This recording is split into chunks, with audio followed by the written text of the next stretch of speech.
warahmatullahi wabarakatuh. Apa kabar nih untuk seluruh siswa-siswi saya kelas 10?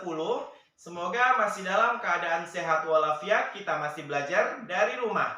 Baik, kembali lagi bersama saya Bapak Mahmudi Pradayu Esos dalam pelajaran sosiologi. Sosiologi mengasyikkan. Nah, pada pertemuan minggu ini kita akan membahas mengenai gejala sosial. Untuk itu, saya harapkan kepada seluruh siswa-siswi saya agar dapat mengikuti video pembelajaran ini dari awal hingga akhir, supaya kalian dapat memahami materi ini secara sepenuhnya. Jangan mengikuti video pembelajaran ini hanya untuk kepentingan absensi saja. Baik, langsung saja kita masuki ke dalam pembelajaran kita. Tapi alangkah baiknya sebelum belajar, marilah kita berdoa menurut agama dan kepercayaan kita masing-masing. Berdoa dimulai.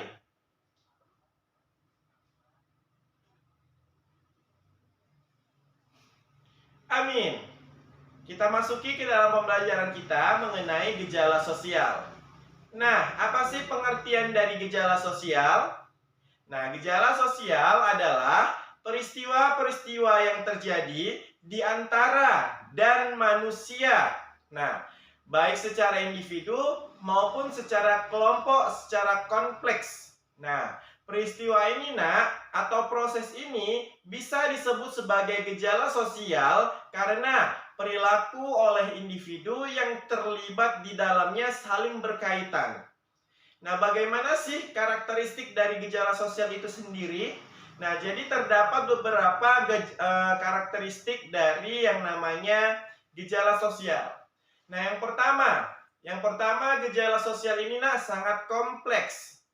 Nah, hal ini terjadi di dalam masyarakat yang terbentuk dengan adanya hubungan sosial antar manusia. Yang kedua, gejala sosial ini beraneka ragam. Nah, gejala sosial ini tidak dapat dikelompokkan sesederhana gejala alam.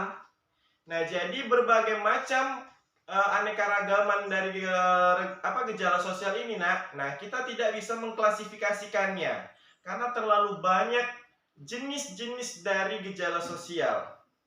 Kemudian yang ketiga, gejala sosial ini tidak bersifat universal. Jadi gejala sosial ini tidak bersifat umum, layaknya gejala alam. Melainkan gejala sosial ini bersifatnya itu karakteristik. Nah, jadi dia itu tidak bisa kita klasifikasikan. Nah, yang keempat, gejala sosial ini bersifat dinamis. Nah, maksudnya pada gejala sosial terjadi perubahan sosial lebih cepat jika dibandingkan dengan gejala alam. Yang kelima, gejala sosial tidak mudah dimengerti. Jadi sangat sukar kita untuk bisa mengartikan yang namanya gejala sosial ini, Yang keenam, gejala sosial ini kurang objektif. Karena apa? Karena gejala sosial ini memiliki sifat yang subjektif. Yang ketujuh, gejala sosial ini bersifat kualitatif. Mengapa demikian? Karena gejala sosial seperti hubungan sosial, perilaku, kebiasaan, tradisi, dan kegiatan sosial lainnya ini umumnya tidak dapat dihitung, atau tidak dapat diukur, atau tidak dapat ditimbang. Makanya gejala sosial bersifat yang namanya kualitatif. Nah, yang terakhir karakteristik dari gejala sosial ialah gejala sosial ini sulit diprediksi. Nah, gejala sosial sulit diprediksi karena gejala sosial ini bersifat kompleks, abstrak, dinamis, kualitatif, dan spesifik. Nah, itu merupakan karakteristik dari yang namanya gejala sosial. Nah, yang selanjutnya yang akan kita bahas ialah bentuk dan jenis gejala sosial. Nah, terdapat dua bentuk dari gejala sosial. Apa saja dia? Yang pertama ialah gejala sosial yang menentukan. Yang kedua ialah gejala sosial yang ditentukan. Nah, bedanya yang pertama adalah menentukan, yang kedua adalah ditentukan. Nah, maksudnya apa? Nah, gejala sosial yang menentukan merupakan bentuk gejala sosial yang mengkondisikan keberadaan gejala sosial yang ditentukan. Jadi menentukan tadi dia mengkondisikan untuk gejala sosial yang akan ditentukan. Nah, sedangkan gejala sosial yang ditentukan merupakan bentuk gejala sosial yang menjadi kondisi reproduksi atau menggantikan gejala sosial yang menentukan. Nah, jadi dia kebalikan. Kalau tadi yang menentukan itu mengkondisikan keberadaan gejala sosial yang ditentukan.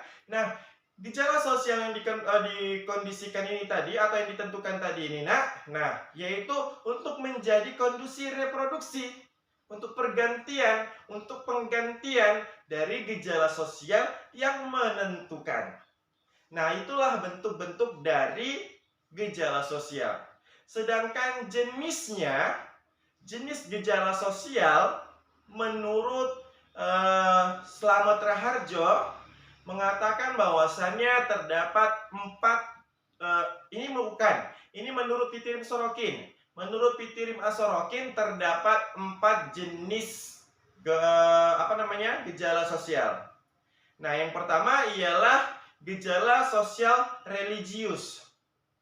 Contohnya misalnya nih, dalam sebuah ada adat gitu ya kan. Nah, mereka mengitari matahari, tapi dilambangkannya dengan cara mereka menari-nari mengitari api.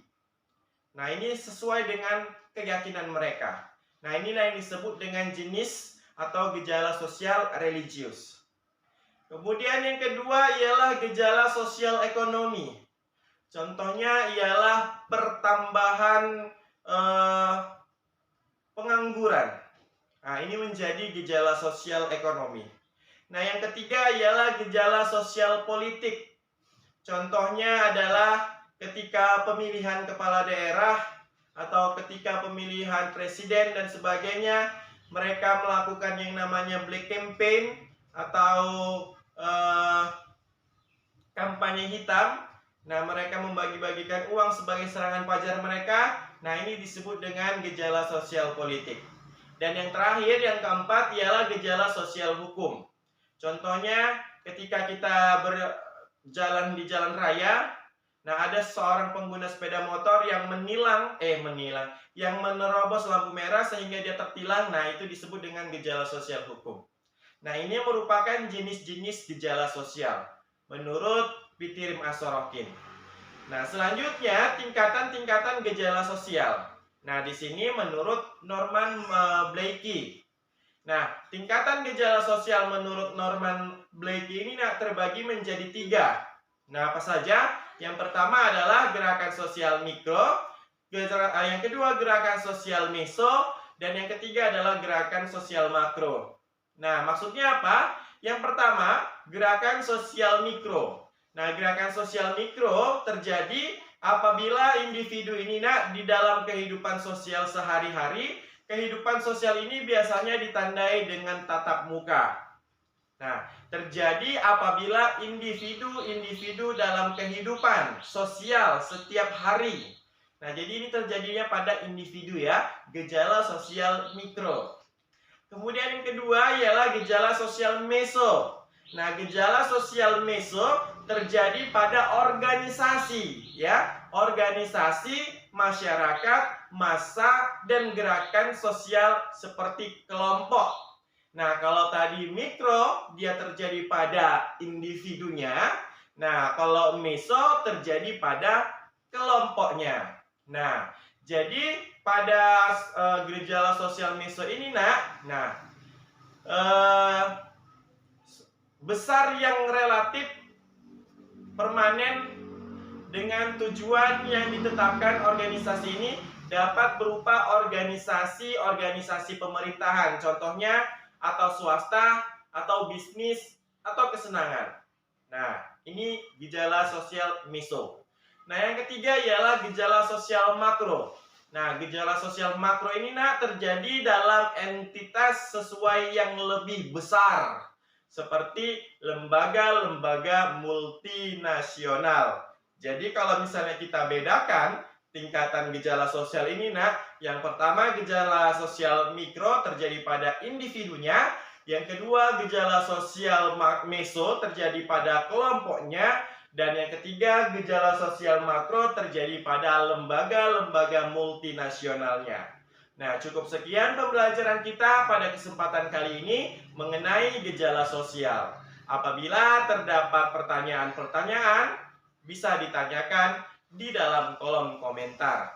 Cukup sekian, saya akhiri. Assalamualaikum warahmatullahi wabarakatuh.